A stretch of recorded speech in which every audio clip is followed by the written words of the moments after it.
Šī video mēs apskatīsim week 6 problem set Mario Less. Tāpatās kā iepriekšējos uzdevumos mums visos ir jāimportē CS50.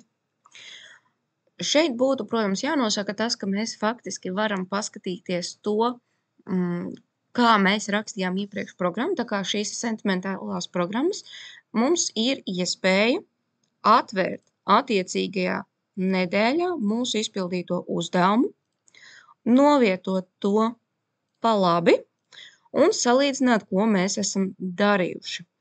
Tad viena no pirmajām lietām, ko mēs varētu ievērot, ka te bija do while, bet mums šī valodā būs while. Turklāt, mainīgos mēs jau nenosakam nekādu datu tipu, tāpēc, ka tas tiks noteikts automātiski, reti kurā gadījumā mums tas ir jānorāda. Turklāt arī pamanīsim, ka te ir if-else struktūra, tātad iemācīsimies gan while, for un if rakstīt šī valodā. Mums bija n mainīgais, kurš sākumā ir 0, arī šī valodā tā mēs varēsim darīt. Tikai nosacījumu mēs rakstīsim vispirms, nevis pēc. While mēs tehniski varam rakstīt iekavas, it īpaši, ja mums ir vairāk nosacījumu, tad var gadīties, ka tā ir vieglāk rakstīt, bet faktiski šī valoda atbalsta arī nosacījumu rakstīšanu bez iekavām, ja vien tas nav tīri darbības secību mainīšanai. Tad, ja skaits ievadītais mums ir mazāks par 1, vai šī gadījumā mēs rakstam ar vārdiem or,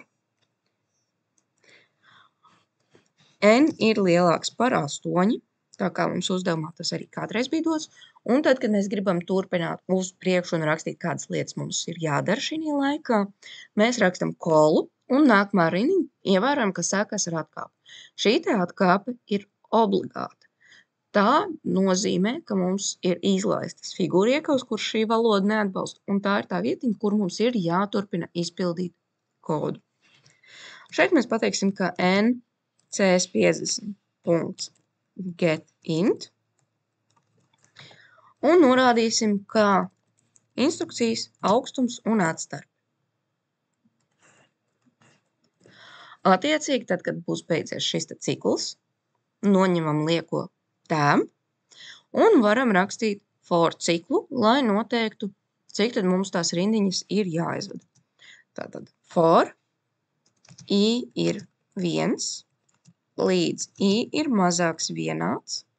Šī gadījumā mēs nevaram rakstīt, jo redzam, pirmkārt neatpazīst, otrkārt šeit ir lietas, kas neeksistē. Pirmkārt, pieraksts, ka tāds atšķirās. Visas vērtības gan turpat vien būs, bet nedaudz paslēpts. Turklāt ņemam vērā, ka plus šī valodā mums neeksistē. Šī valodā mēs sakam for i, in, un tad ir jānorāda kaut kāds apgabals. Tas var būt masīvs, tas var būt noteikta amplitūda. Šī gadījumā mums interesēs komanda range, kura veido sākot no pirmās vērtības līdz pēdējo neieskaitot. Līdz ar to šeit parādās n+1.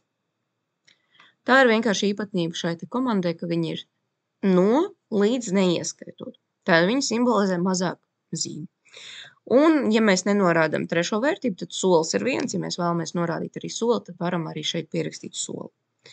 Range komandai ir iespējams arī norādīt tikai beigu vērtību, taču tādā gadījumā ņemam vērā, ka var gadīties, ka jums ir nedaudz grūtāk izsekot līdzi, tāpēc, ka tad būs no 0 līdz tai vērtībai neieskaitot. Tātad alternatīva šai rindiņai būtu for i in range n, kas veidotu vērtības no 0 līdz n-1. Šī augšējā gadījumā mums veidojās no 1 līdz n. Tad mēs varam norādīt sākumu un beigas, sākumu beigas soli vai beigas. Attiecīgi, faktiski domājot, sākumā parasti ir vieglāk uzrakstīt pilno pierakstu nekā šo te saīsināto alternatīvo pierakstu. Tālāk mums ir vēl viens for cikls ar j,